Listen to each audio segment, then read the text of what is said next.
Good morning. Or I guess it's afternoon now, right? The day's just been flying. I'm Steve, and I am a sexaholic. Oh, good. It's always a good litmus test to know who I'm talking to. The reason why I kind of start off a presentation like this is because this is not one of the typical presentations I usually do. Oftentimes I'm lecturing on the clinical side of addiction recovery and the dangers of pornography. I spend a lot of my time speaking to different audiences about the family implications and the implications on our society and all those things that you heard in that fun bio, right? But today I want to do something a little bit different. Today I am here to talk to you as a therapist second and as a man who has found recovery from addiction first. Now, you don't have to be an addict when it comes to pornography or sexual issues to have it devastate and affect your world. We're going to be introducing our panelists here in just a couple of minutes. First of all, before we do get into this too much, I've got 6 individuals up here who have been brave enough to come and share their story with you, people who are in real recovery from real issues. Hopefully we're going to have a fun discussion here today, and I appreciate everybody being here. Hopefully you're enjoying the conference, but we're all here for a reason, right? I'm sure all of us have other things we could be doing on a Saturday. Right? Am I right? Probably about 100? Yeah, absolutely. But we're here to talk about an issue that affects every level of our society and every level of our families. And so we're going to go into some introductions here with our panelists. I'm going to give them about 2 minutes each to kind of share what they're wanting to share about themselves and why this issue is important to them. And then they'll be part of our panel discussion here after we get started. But before I have them introduce themselves, can we get a round of applause for people who are so brave to do this?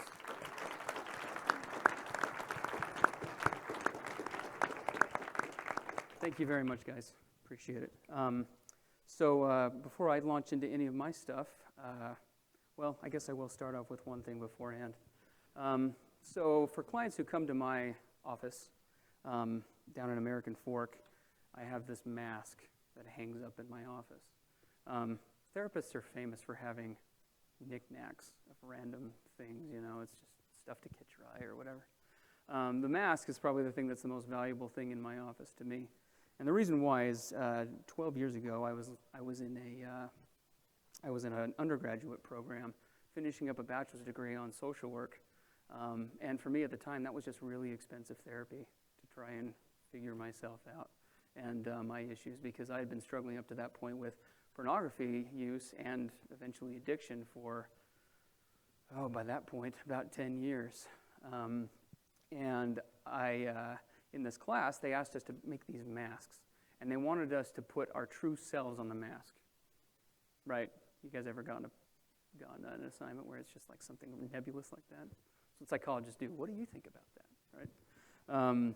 And so when I did this mask and when I put it together, I put 2 sides to it. One side is gold, the other side is silver, and then right down the middle, I drew a line with blood running all over the face. It's kind of gory.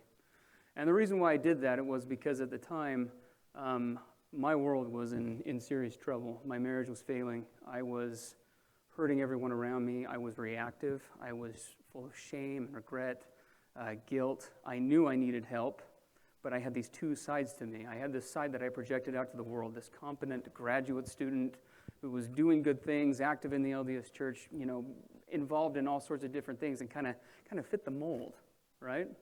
But inside, I was just rotting on the vine. I was losing myself. And the reason why I was losing myself was because I found myself isolated, like probably many of you or your family members, in this addiction. And whether we call it an addiction or not, whether your issue is addiction, a true addiction, we can talk about another day. But you are here because you or someone you know is likely struggling. And I was very much that person.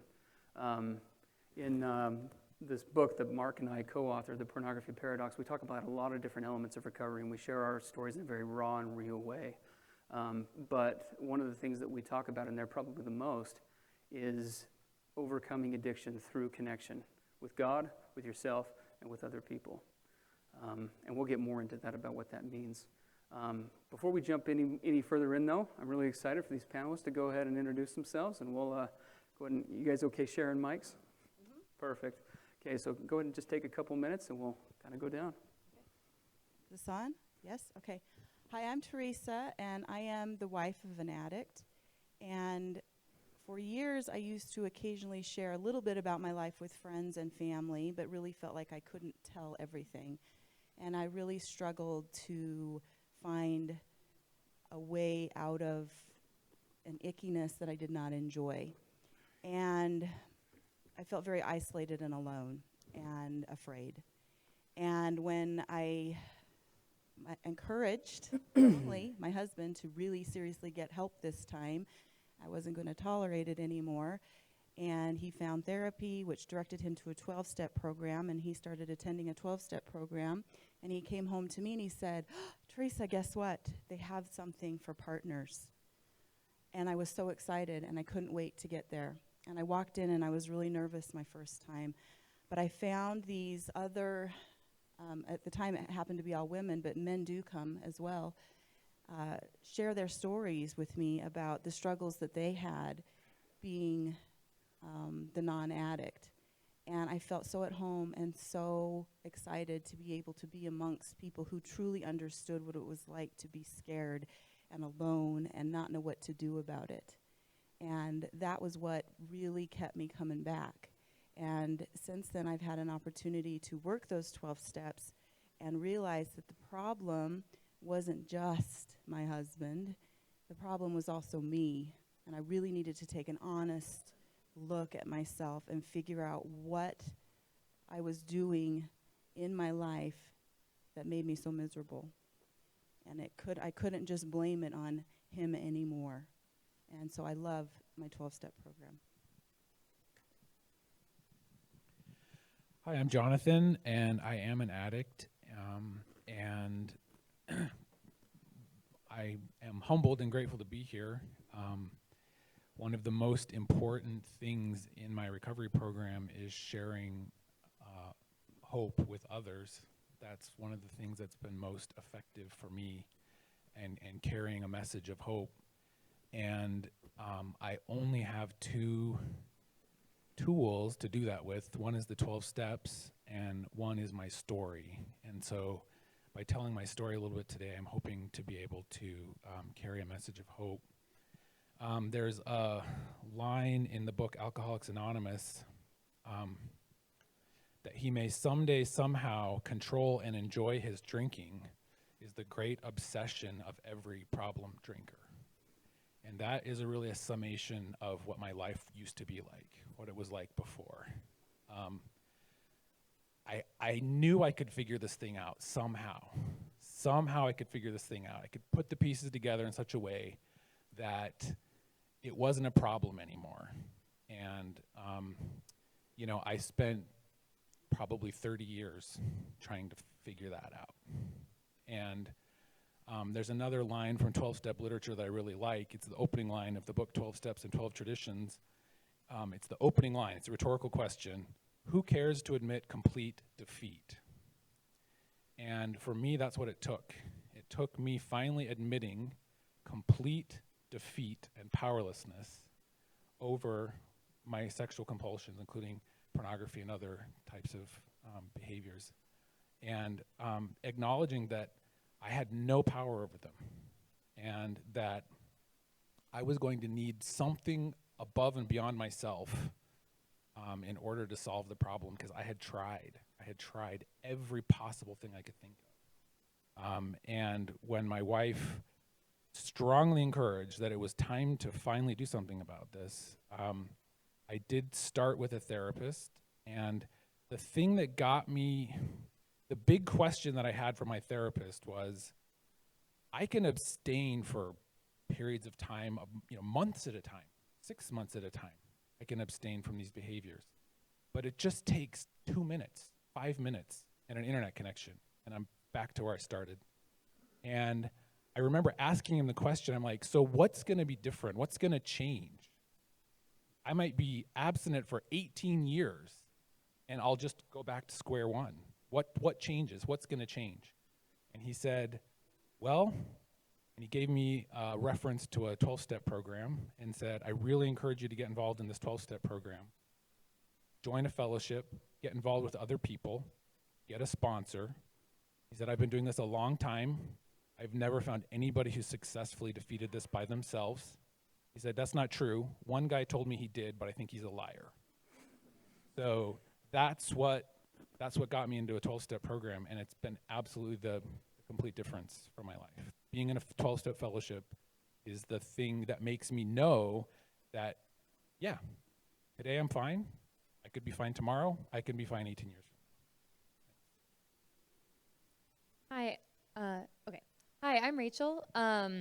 Addiction has been part of my life story pretty much for its entirety. I am the child of an addict of pretty much every flavor you could imagine. Starting when I was probably 15 or 16, my dad got sober. I'm really grateful for that. And when I was probably 10, both my parents, my dad first started getting into his own 12-step stuff. They went to individual therapy, couples therapy, all the 12-step meetings, all the things.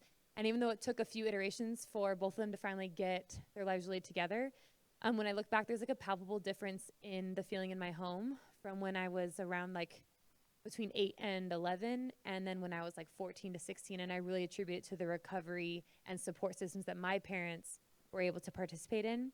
And then as an adult, I found myself married to an addict, and we both have chosen to invest in our own recoveries, as well as individual therapy, couples therapy. But kind of like Teresa alluded to, I found that I definitely in no way contributed to my husband's addiction, but I really had been contributing to my own misery, my own unhappiness, my own lack of sanity and serenity, and have been really grateful for my participation in many different kinds of support systems, but especially a 12-step group that has helped me find what are those things where I'm contributing, how can I change, how can I work with a higher power to change me, and regain that serenity and sanity, so that no matter what my spouse chooses to do, right now I'm grateful he's sober, but that could change one day, that no matter what happens there, that I will be able to still have a life, move on, feel confident in myself.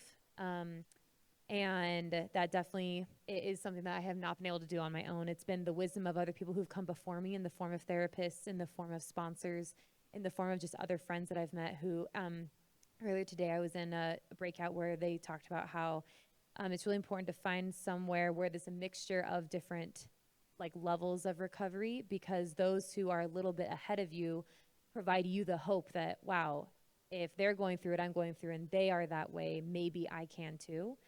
And that was exactly what it was like for me to meet other people who were in similar relationships to me, or things that I even deemed as worse, and yet they seemed like genuinely happy. So I was like, I want that, and I feel grateful that through these different things I've been able to find it. Thanks. I am Jim. I am a recovering sexaholic. When I was 5 years old was the first time I was exposed to pornography. And from that time forward, I come from you could say, a long line of addicts. My dad and his brothers all struggled with alcohol, my grandpa, their dad, and so forth. So there's this kind of long lineage, if you will, of addiction. And so I found myself in the same thing and had no way of getting it. Didn't understand it, especially as a teenager, and all of those emotions and so forth that were going on. At the same time, when I was 10 years old, my mom committed suicide. Brother and I found her, and it was incredibly traumatic. And over time, you know, I've been able to let go of that trauma, if you will, but there's still the addiction that was there along with me. And so I found that the addiction grows in the dark, dies in the light. So when I go to, you know, when I first got into recovery, it was actually, I knew something was wrong. I admitted it to my wife and said, this is going on, and it's not, and I had to keep reminding her, it's not your fault. This is something that you didn't bargain for this. When we got married, I mean, this isn't something that you signed up for. And the fact of the matter is, I needed help. And so as I found, there was a voice. It was actually Stephen Croshaw. He gave a talk at a fireside that I went to, and really knew there was hope somewhere. But it was a very hopeless struggle until I made a decision myself that I wanted my life to be different. I wanted the life of my family to be different. I wanted my kids to grow up in a different circumstance than I did. And so that mixture of things helped me determine that I need to find something different. And over time, I've been able to find people that I can call, and I can talk about anything. I'm so grateful that I am an addict, that I have gone through that. I have friends now that I can talk to and tell them literally anything, and I'm not judged because they have their struggles and they understand and they get it. And so that is the one thing, if anything, that's helped me come through to be able to be in recovery. So thanks. Hi, I'm Brian, and my journey started when I was about 8. My older cousin abused me, and around that time that I also was exposed to pornography. And then that led to masturbation, and then when I got older, I learned how to use the internet, and that was just a killer. So I got real heavy into it about 15, 16, 17, 18, went on my mission, LDS mission, came home, fell back into it real hard and heavy for a while, got out of it. You know, there's all these little breaks of sobriety, 3 months, 4 months, 6 months, 1 day, 2 days. You know, it's all over the place.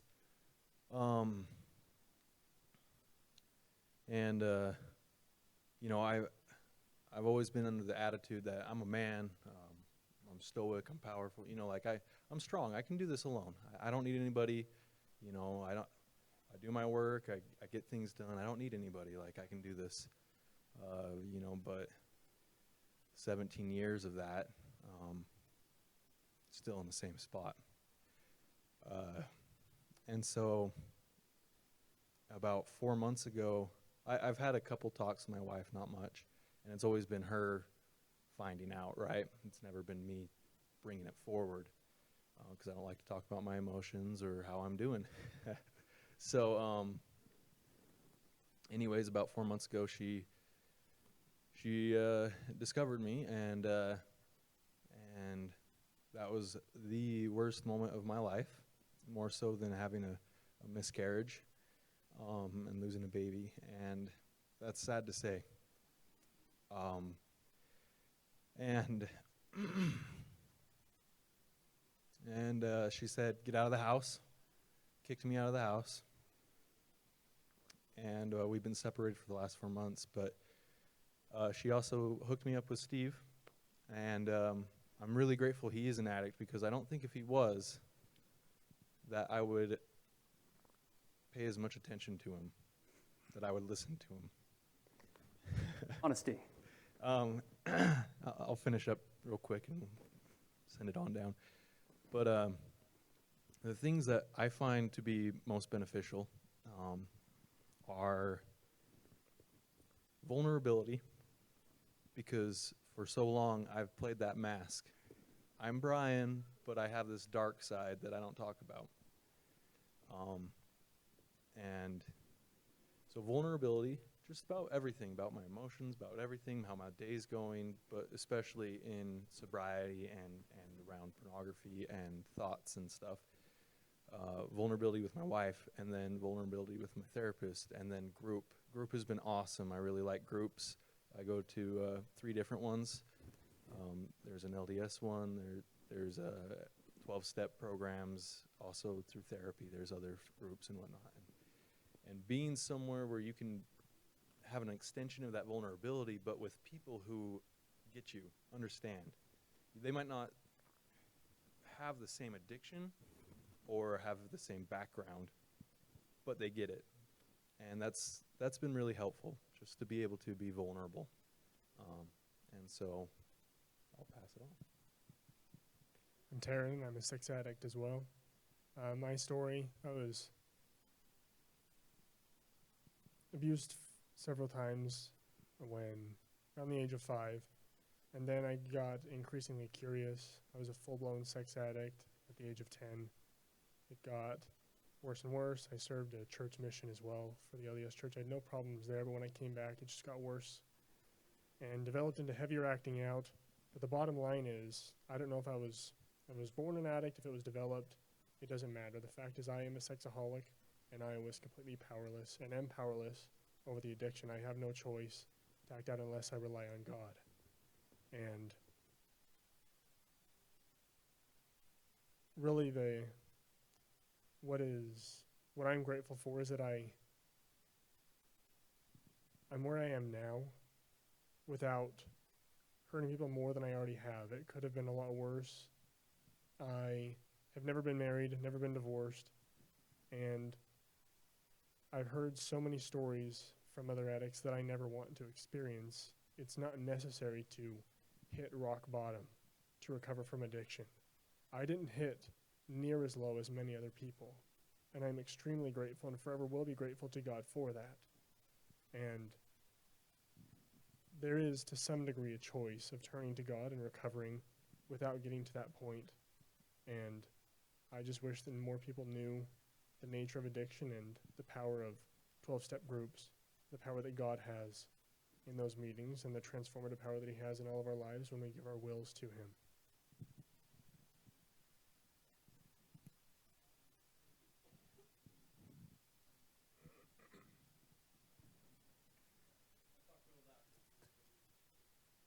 So see, we've got a lot of different, there it goes, a lot of different individual stories, but there are a lot of commonalities as well with what we're talking about today. And again, it is just important to note that you don't have to be a pornography addict to be affected by pornography. You don't have to be a spouse of an addict or even a parent of an addict or somebody who's struggling. This is a societal issue and has implications all over the place. So kind of jumping forward here, guys, why do we not talk about addiction? First of all, raise of hands. Does anybody in here not know someone who's struggling with pornography? That's probably kind of a biased question given my audience, right? But when I ask that question, even in just your typical church group or among friends, I have yet to run across a person who isn't in some way impacted by pornography. And one of the biggest pieces, and what we're talking about today is, as you know, we're talking about support systems, and we're going to kind of get into individually what those are in just a second.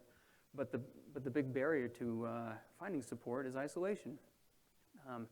Anybody in here ever felt isolated, either because of your actions or the actions of a partner? Okay, I'm in good company then. This is good. There's a huge shame factor, right, tied to this addiction. We live in a culture that's kind of interesting. I talked to a colleague once, and we were talking about kind of this dichotomy. You know, in pop culture, for example, if you are, fill in the blank with your popular movie star, you almost kind of haven't made it till you've done a little stint in like rehab, right? I've done a little rehab for this, or whatever the case may be. But when someone comes out and says they're struggling with pornography or with sex, even in that type of a crowd that's much maybe more accepting than the typical, people are like reaching for their wallets, backing away, holding their kids close. It's kind of a scary concept. There's a tremendous amount of shame tied to this. Did I hit that button? I did. Yeah, I did. So as addicts, obviously, and most of you who are in the room can relate, right? There's a lot of shame tied to it. There's a lot of pressure to maintain the secret. I don't know about you, but I would have died before I told somebody about my addiction, before I got in recovery. And that's not like a slang phrase. The thought of that was just the end of all things. No one will understand. If people knew the real me, they would reject me. And partners struggle with the same thing, but kind of in a unique way. As was indicated by our panel, right? Partners kind of get pulled into this whole mess, and family members get pulled into this whole mess. And this applies to parents as well.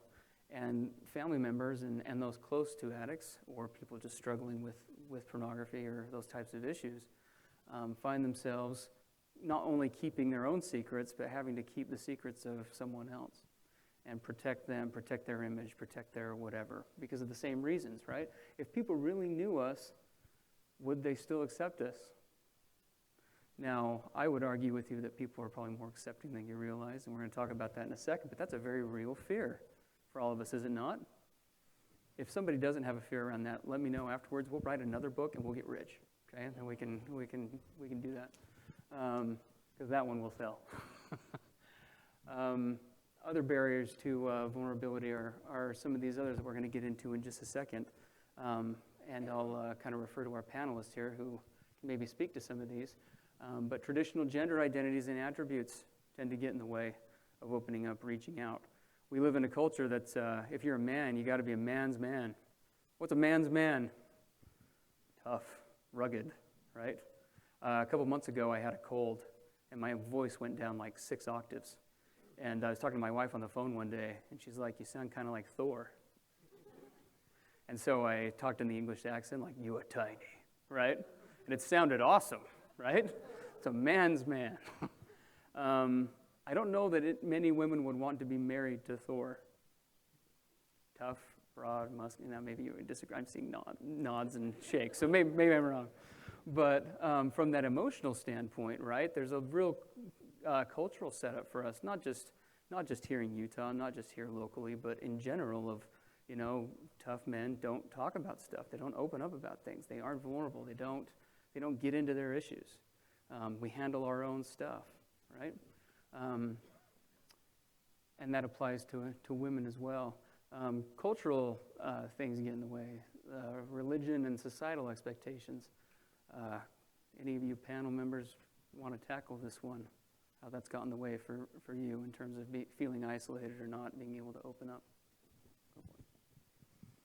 So one of the things I find interesting as I go to the 12-step group, first of all, when I first started going, my wife's like, "So how long is this going to last?" And I'm like, "Well, I don't know, maybe a couple years." Okay, so now we're 10 years later. So it's like, how long is it going to last? Well, it'll be my life, right, to a large extent. And the funny thing is, I go to these groups, and I always tell guys that come for the first time, I'm like, "Look, when I first came, I was afraid I would see a neighbor. I was afraid that I would see somebody that I knew. Now, when I actually see somebody in a group, I'm excited." So I always, and I kind of told them, like, you'll know where you're at in recovery when you're excited to see somebody you know there, because you know that you've been down a path and you can actually help them. And there's hope. And that's one of the things that I think is robbed to begin with, is you feel so hopeless. And then you get in a group and you look around and like, I'm not alone. And so then it's just really interesting. You always know where you're at in recovery, I think, by how excited you are to see somebody you know. Awesome. Thank you. Next on the list is trauma. A couple of panel members kind of alluded to that a little bit. We won't get into that too much for sake of time, but trauma can take lots of different forms, right? Physical, mental, emotional, or spiritual. And if you were to look at Brene Brown's work, who's kind of the world expert on shame and trauma, at least as those two interrelate, she would tell you that trauma is strictly based in the eye of the beholder, right? What may be traumatic to one person may not be to another. And so figuring that piece out is a big part of this. So I got a quick quote up here. Some of you may have heard this before. It's by Johann Hari. Oddly enough, he's a writer and a journalist. You don't expect something this profound on this subject to kind of come from someone like that, but he did some of his own sort of unofficial research on addiction. And he brought back and kind of concluded a seminar back in 2015 with this. The opposite of addiction is not sobriety. The opposite of addiction is connection. And I would argue that that is not only true for any addiction, but especially when you're talking about sexual addiction, which pornography is a subset of, or sexual dysfunction. That's a failure. It's an attachment disorder is what we call it in my world. And what that means, it's just it's a block to, I don't even know how this does this. It's a hijacking of one form of connection and trying to use it to cope with other life stuff. Okay. Anybody willing to speak to that? The sobriety piece, how sobriety wasn't the answer, or wasn't your whole answer. I could talk for hours on this stuff, but I'd love to hear from these guys. Yeah, I mean, connection's huge. One of the things that happened to me when I came into my 12-step fellowship was, I came in, there's a series of swaps that happened, sort of like switcheroos that happened. So I came in thinking my problem was largely obsessive pornography consumption and kind of associated behaviors there. And I got in and I was like, nope, that's not it. It's actually a much bigger thing that we call lust, which is a whole range of behaviors. And when I really looked at what was going on and and realized that there was all kinds of objectification of women and people's body parts, and obsessing and having euphoric recall of things that happened to me in the past, and my media consumption, and just all kinds of things. It was, in fact, totally pervasive in my life, and that's what I call lust. And then later, I realized that lust, in fact, wasn't the problem. Lust was the solution. In other words, lust had become the solution to every single problem in my life. And every problem I had, I knew I had this one solution that always worked. I could always go to that. Just like an alcoholic can always go to the bottle, I could always go to lust. And so sobriety is me learning that there are other ways to solve my problems besides lust, that it's connecting with other people, it's connecting with God, it's self-evaluation, things like that. And so this is totally true. What I gained from my recovery program was an understanding that I had an alternative to lust. Awesome. Thanks, Jonathan. Go ahead. For me, one thing that I've realized is there's been lots of times where my husband was sober, but I still didn't really feel connected to him. And that's what made me realize it's not just the not doing the bad behavior. It's when he was really in a and I guess I can speak for myself as well, but for the sake of sobriety of an addiction, when he was like in more of a recovery mindset, and he truly was feeling connected to a higher power, connected to other people in his life, he was now also like much more considerate, more selfless, like someone I actually enjoyed being around, and also I think he was willing to be more vulnerable, and then we could connect more. So I've definitely felt the difference of someone who is just like not doing the acting out behavior, which you could define as sobriety, but was he truly like not in an addict state of mind? To me, it feels different when he is not doing the behavior, but also in a recovery mindset, versus not doing the behavior, but not really in that mindset either. Yeah. Do you guys agree with that? Absolutely. When clients first come to see me, at least clients who are struggling with sexually acting out, I will usually have them sum up in a couple of words, or a couple of sentences. Why are you here today? What do you want to get out of meeting with me? And inevitably, it always is, well, something along the lines of, I want to stop looking at pornography, or I want to stop acting out in this way or that way. And what I usually tell them kind of blows their brain that first session, and I think maybe is a little bit overwhelming. But I tell them, pornography is not your problem. It's not. Pornography is a problem in your life for sure, but it is not the issue. It is a symptom of the other stuff going on. In therapy, we call those character defects or thinking errors. It manifests itself in various forms of disconnection, which we talk about in 12-step fellowships and in other circles that we're going to talk about here in a minute. But if you want to get better if you want to stop engaging with pornography, if you want to develop a healthy relationship with your sexuality, whatever that looks like to you, you have to make that leap. You have to be willing to look at those internal things that are going on for you. Because if I can get a guy sober, well, that's something. But if I can get a guy actually in recovery and looking at the internal issues driving his addiction, well, now we're really going to go places. Well, if I look right in this, I can't even see any of you. It's just like, burning into my retina. It's perfect. So anyway, we'll keep moving along. So connection, how it has worked for us and how it can work for you. That's really why you're here, right? How can this work for you? You guys are here on a Saturday and have been here all day, not because you had nothing else to do. You're wanting to walk out of here with some tools, and we hope you're going to leave with that today. That's our goal. So we're going to kind of get into that real quick and talk about these different forms of connection. How are we doing on time? 20 minutes? Okay, perfect. So we'll kind of go through a list of these different kinds of support systems, okay? And I'm going to rely a ton on our panel here to kind of give some experience on what their experience has been with these different forms of intervention, if you will, when it comes to changing your behavior or helping to support, not just your behavior for those who are addicts or those who are struggling with acting out, but for you family members. As you can see, our panel is half people struggling with addiction, but the other half are people who are spouses, and they're just as impacted in different ways. So 12-step support groups. As you know, you can tell from these guys' story, several of you have got really good experience with 12-step. Anybody care to share? Brian, you want to speak to the 12-step piece a little? Yeah. Well, going back to that last slide, I tried doing it myself. The only thing that's been working for the last 4 months and the changes I've seen in myself is that connection part, that vulnerability. Self-awareness is huge too, but what really makes it work is being open. And at the 12-step programs, there's multiple 12-step, and I suggest trying out different ones, because a lot of people were like, oh, the LDS one, it's poopy, you know? They don't say that word, but anyways. So I was like hesitant to go. Well, I was hesitant to go to any 12-step. I was scared. I was like, oh man, there's a bunch of people there. I've never talked about this to myself, let alone my wife, let alone a group of people.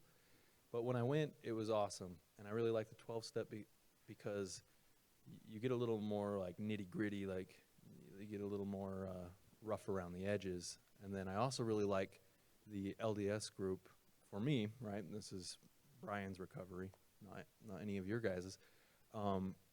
Because it's like there's a quote, there's many paths to the top of the Silver Mountain. And having the multiple perspectives is awesome, because that one focused more on like God, humility, pride, and all these words we learn in church and we associate with God. And then in the 12-step, you learn about the yourself, and between those two, it's really good. And I admonish anybody here who's like, oh man, I don't want to go. Well, get over it and go, because the me 4 months ago was so different than the me now. And Steve could attest. And my wife is definitely happier with me, even though we're still separated. And a huge part of that is the 12-step program. Can I share one thing about you real fast?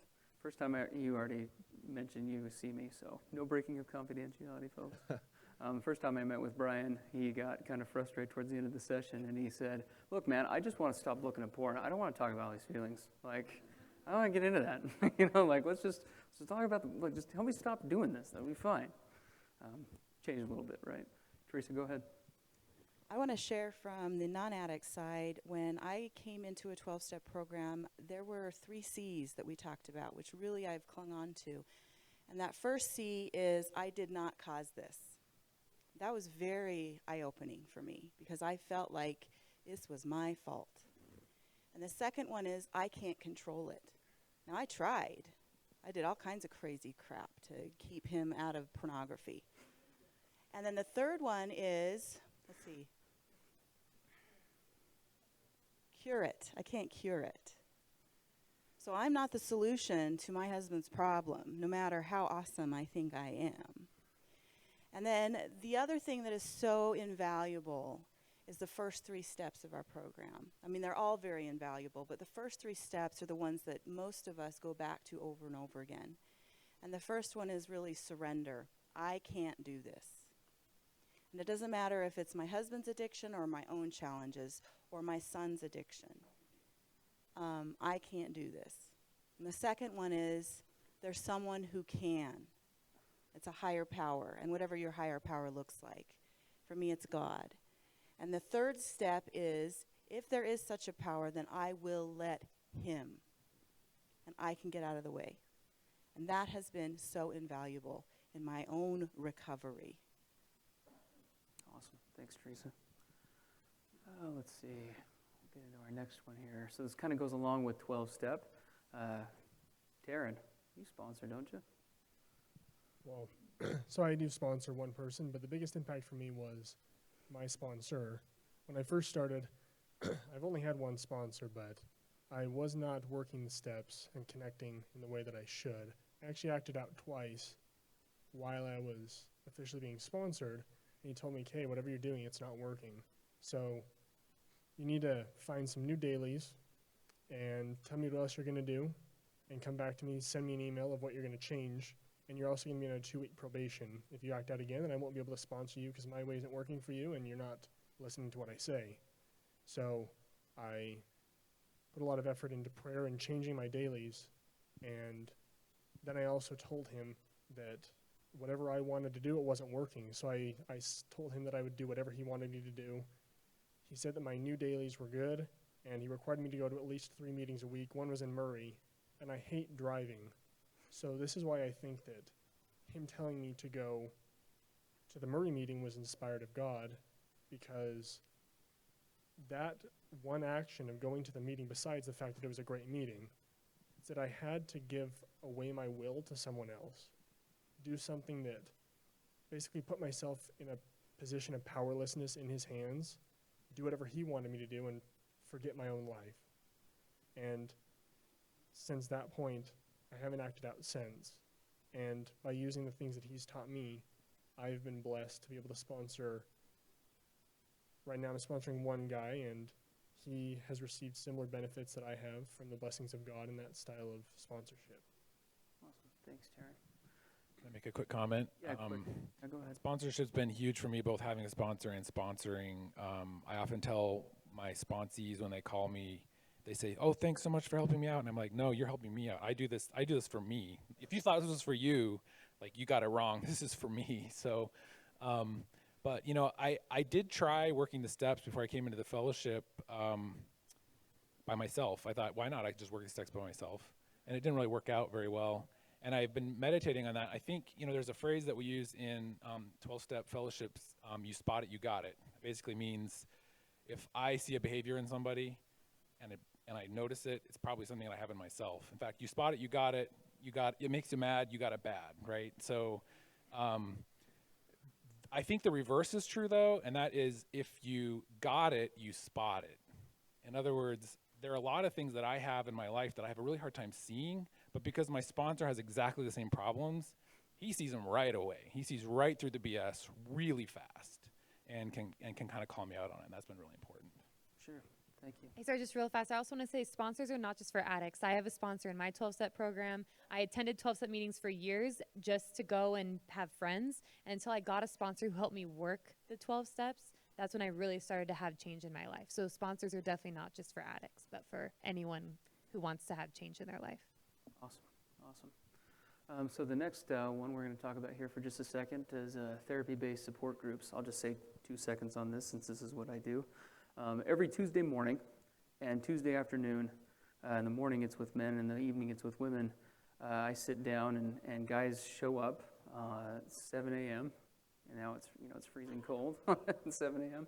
Show up in my office, gather outside the door. We all head in my office, and for the next hour and a half, we talk about what happens in our hearts, our minds, and in our pants. It's kind of a weird thing to do, right? But it's necessary. Part of breaking through and getting into serious recovery is connecting and getting real with the issues that drive us all. As awkward as the topic may be, sexuality is a huge part of everyone's world. And getting real with it and coming to talk about it and acknowledge it and know it is a huge thing. And now you can do that in lots of different forums. I would say the nice thing about a therapy-based group is that there's a little bit more of a structure in terms of being able to kind of interact. They call it crosstalk in 12-step groups, where you can kind of comment on other people's things, and there are pros and cons to that, but definitely is a valuable part of a lot of people's recovery. Anybody want to speak to that real quick for like a minute? Go for it, Brian. Yeah, I'm one of those dudes. And it's really good. And also, something else is I'm not much of a morning guy, and but having to do recovery first thing in the morning is awesome because it sets the stage for the rest of the day. I'm a welder. I'm around some rough guys, and they talk pretty dirty, and sometimes that can be triggering or they're like, "Oh, dude, look at this," and you're like, "Dude, that first of all, like, we're not supposed to be doing that at work." So, it's just really nice to the morning time, but more so the group. The group is awesome because, at least in therapy, crosstalk. There's so many times in like 12-step where you're like, "Oh man, I want to say something to you that I know for a fact will help you, but you can't. You're not supposed to." And so it's nice in there because you can talk about it. Another cool part is the fact that Steve's mediating, so he throws in therapy thoughts and things, and he can see through the bull crap. And another cool thing is that we become friends, and we really have to rely on, because he forces us to call each other, right? Being vulnerable, I gotta pick up a phone and talk to someone. Well, I hate doing that, but I have to.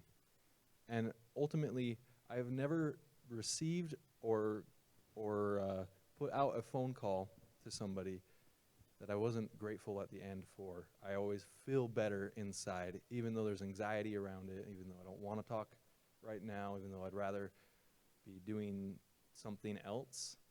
At the end of it, I am so grateful for it. And same with groups are awesome. It's a very healing part of my recovery. Awesome. Thank you. We will, how are we doing time? 10 minutes, okay. So for sake of time, we'll skip kind of this part. Those of you who, if you want to talk about individual therapy, come see me, booth 13. Love to chat with you about it. There's a lot of positive benefits that come with that, very much similar to the group dynamic. I want to get more on some stuff that our panel can kind of help with, but definitely encourage you to look at that as an option if you're struggling. Let's see. Reaching out to others. So Brian just kind of talked about this a little bit. So yeah, in my groups, I force clients to call each other, and it's really not because I'm a sadomasochist. It is because they just hate doing it. But it's because each of us in the recovery process needs to be practicing shining a light on what's going on inside of us. Whether you call this an addiction or a compulsion or a bad habit or whatever you call it, it thrives on secrecy. I can guarantee you that. It thrives on secrecy. It works in darkness. Constantly putting a light on it and being accountable to somebody, anybody really, but somebody, especially somebody else who gets it, where you can be real, is critical. Okay. Anyone else want to speak to reaching out to others? So one of the things that's really hard to do, especially, and I don't know if it's I can only talk from a guy's perspective. The last thing I really want to do is tell another guy what's going on in my head, to be quite frank. And the thing is when I started going to the 12-step groups, we'd always go around. It's like, how many calls did you make, and so forth. We'd report in. And the fact of the matter is I saw the example of other guys that were reaching out on a continual and consistent basis. And it's one of those things that if I don't reach out, that means I'm keeping something in my head, which means that if I'm keeping it in, it's going to manifest itself in some other way that I don't want it to manifest. And so reaching out on a continual basis, checking in with other people, other guys. I mean, I can't imagine I'm LDS, talking to my home teacher, hey, I had this illicit thought, I was doing this and so forth. And I mean, what would they do? It's not safe because they don't have the same background and experience. And so that's why as you meet people through the recovery process, you have people, guys that you can call and talk to and say, look, this is what's going on. And I need to be called on my stuff because I'm starting to blame my wife or my kids or somebody at work for something. I need somebody because I'm going into the survival part of my brain, not the thinking part. I'm just emotional and reacting. I need somebody to call that out because I don't see it. So that's why this connection with individuals is so, so very necessary. Absolutely. Go ahead, Teresa. Could I just say one quick thing? It's interesting that the broken reach out to the broken and can help each other. I found a fabulous little kind of analogy of an addict in a hole. He's screaming out for help. A clergyman walks by, I'll pray for you. A businessman walks by, throws him some money, here, figure it out. Someone else walks by and just looks and walks away. And then eventually someone else walks by and jumps in the hole. And the guy turns to him and is like, what are you doing? I'm in this hole. Now we're both in the hole. And he's like, yeah, but I'm an addict and I know how to get out of the hole. And because I've been here before. And even though I'm not an addict in the traditional sense, I do have my own challenges that come from being involved with addiction, that I need other people who understand it to help me out of that hole. Awesome. Thanks, Teresa. Yeah, and this kind of goes back to the therapy piece. This reaching out concept you can see kind of applies across the board, whether it's with a therapist or whether it's with other people in support groups, or maybe it's a close family member that you're comfortable being that open with, whatever the case may be. I mean, when I was getting into recovery, speaking to my own experience for a second, I needed a place where I wasn't just going to be asked general questions like, so how are things?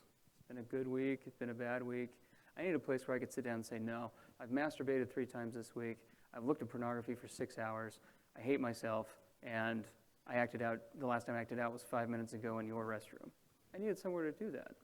I needed somewhere where I could be that real. So wherever you can find that, whatever it takes to find that, that is the kind of, that's the benefit of a reach out, because having those people, having someone in your life who can look at you and not hear something like that, right, and be like horrified, or for a wife, maybe, I want to kill my husband.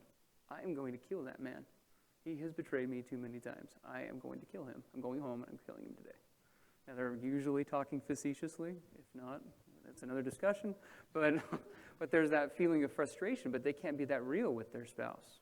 They're not able to be that real with anybody else. And so finding and developing those relationships wherever you can find them is critical. I know, watching time 2 minutes? Okay. Couples counseling, we'll go ahead and we'll skip that. Just closing with this phrase, it was kind of what we opened with. You can't do it alone, and that's okay, because you were never meant to. I have yet, and this was already mentioned by one of our panelists, I have yet to see anyone ever get better in recovery by doing it alone. I just have yet to see it. If you want to get better, connection is what's required. So with those last 2 minutes that we've got, what I'll do is just throw out a question or two, and if we can get some real quick answers from you guys. But what were probably one of the things that would be most helpful here, and then maybe we'll take a question or two from the audience, is what drove you to a point where you were willing to talk to somebody on that level, or you were willing to get that open? For me, my husband was 3 years sober, and that was the peak of my complete insanity, which finally told me that his addiction was not my problem. Because if it was, then him being 3 years sober, I would be on cloud 9 and super happy. So that's what made me finally take it really seriously, get a sponsor who'd really kick my ass and really work a program. And then at that point, I had to be rigorously honest and be willing to admit anything, because I was now desperate enough to get that help, because obviously his sobriety wasn't actually bringing my happiness as I thought it would. Awesome. Yeah, I would have to agree with Rachel on that. I remember being intensely angry when my husband would come home from his meetings and he was always happy. And I said, wait a minute, there's something wrong with this equation. I'm the one that's supposed to be happy that you're getting better. And so I too had to take a serious look at my life and say, what's the problem here? And that's when I really had to get serious about working my steps and realize that he wasn't the problem, I was the problem. Absolutely. At first, I wanted to stop hurting my wife. I just wanted to stop causing her pain. And I didn't, this was not what I signed up for. When I wanted to have a family, I was like, this is not what it was, and I wanted to stop hurting her. But really, I got to the point where I realized I wanted to stop hurting me, because that's really what it was. Hurting her was an after effect of me hurting me, and I wanted that to stop. Awesome. And Can we take, maybe do one question real quick?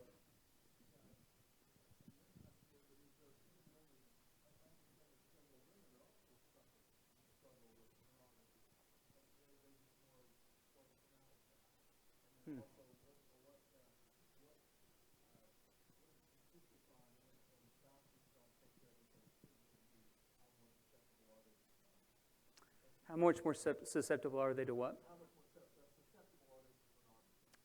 Okay. You're talking about physical, like sexual needs, right? Okay. Well, that is a whole other lecture. But if I was to answer the question, so there were the girl one, okay. So the prevalence and the process with female addicts. The female demographic is on the most rapid rise in terms of addiction. That probably would be obvious because it's so prevalent among men already, but it's the fastest growing demographic. I would say with the women that I've worked with, and it hasn't been a terrible amount, but with the few that I have worked with, they deal with virtually all of the same things that men deal with kind of that additional shame component on top of, well, I'm a, because unfortunately in our culture, and not in a good way, we kind of tend to label guys as the, right? Well, he's the, I don't know, fill in the blank with whatever vernacular you want to use. He's the one into that, right? Not me, so what's wrong with me? Maybe there's something even more wrong. And then, sorry, what was the second question?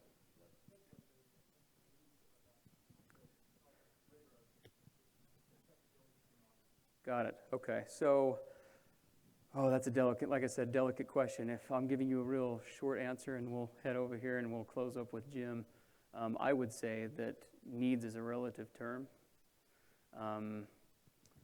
Is my sexuality an integral part of me? Absolutely. But I have interacted with it enough in enough negative ways to know that my need above all else is connection, primarily. And sex is one great, amazing, incredible way to do that, but it is not the only one. And one of the most damning things about pornography, again, calling it addiction or not, is that it rewires the brain and one's psyche, essentially, to look at sex as the means to connect, as the means to find worth, as the means to find value. Does that make sense? So, I just want to add, I mean, from an addict's perspective, one of the fundamental tenets of the 12-step fellowship that I'm involved in is that sex is optional. That's the great realization that comes from being in my recovery program. Sex is optional. I do not have to have sex. I really don't. I will live just fine. Nothing will fall off my body. I will not have a heart attack. I will not have a stroke or a seizure. My head won't explode.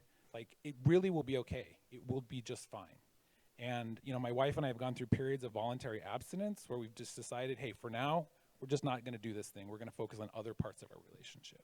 I think that's super important in a recovery scenario. okay, can we take one more question, then we'll kind of get some thoughts from you guys on that question. Is that okay, Jim? Oh, totally. Okay, just for sake of time. Go for it. Concept that was introduced to me in one of my college classes is that there's two engines for recovery, or two sources of motivation. One is the engine of vision, which is a joyful sense of possibility and hope, oriented towards the future. And the other engine is the engine of aversion, which is avoidance of pain and oriented towards the past. So my question for the panelists is, what role have these two engines of motivation in recovery played in sustaining long-term recovery? Okay, so what roles have different types of motivation played in sustaining the recovery process? Go ahead. Taryn? Or Jim, yeah, go ahead, Jim, and then we'll go with Taryn. So the thing is I didn't have hope, so the future was not a motivation as much as I was sick of having the past drag me down, because I was so stuck in the present and looking back. It wasn't until I wanted to go look forward that I wasn't alone, that I could actually look forward. It was, why is my life not happy? I've gone on mission, I've done these sorts of things, I've checked these boxes off, but I have this rotting in my life that has to be dealt with. And the past kept holding me back until I got into recovery to be able to see that there is a future that's happy. Sure, awesome, Taryn. Whenever I talked to my bishop and had hope after that, I let my guards down and ended up backing out. And the more I was afraid of trying, or aversion of the pain, the more it was on my mind and the more I acted out. The only way to really recover ever was to completely surrender my option to choose to God and to my sponsor. Well, in a way, I think there's an irony, though, too, talking about the past and the future, because, the thing I've learned from my sponsor in my recovery program is there's no power in the past and there's no power in the future. The only power that exists is literally right now, this minute. That is the only moment that I can access God's power, is right now. And so the goal is never to live in the future and never to live in the past, always to live right now and only be, connected with God today, now, this minute, one day at a time. Awesome. Thanks, Jonathan. Gosh, guys, I wish we had a whole other hour for questions. Maybe we should just do a panel next time like that next year, right? Just, here we are, questions, what do you got, right? Maybe we'll look at that.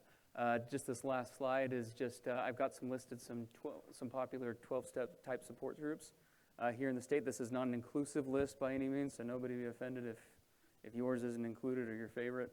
These are the ones that I've had the most personal experience with, and that's why I put them up here. If you have questions, you're welcome to contact me. My phone number's there. AscensionCounselingUtah.com is my website. Yeah, feel free to come visit us at booth 13. We've still got books available. Would love to chat with you or answer any other questions that you've got. And could we get one more hand for these guys?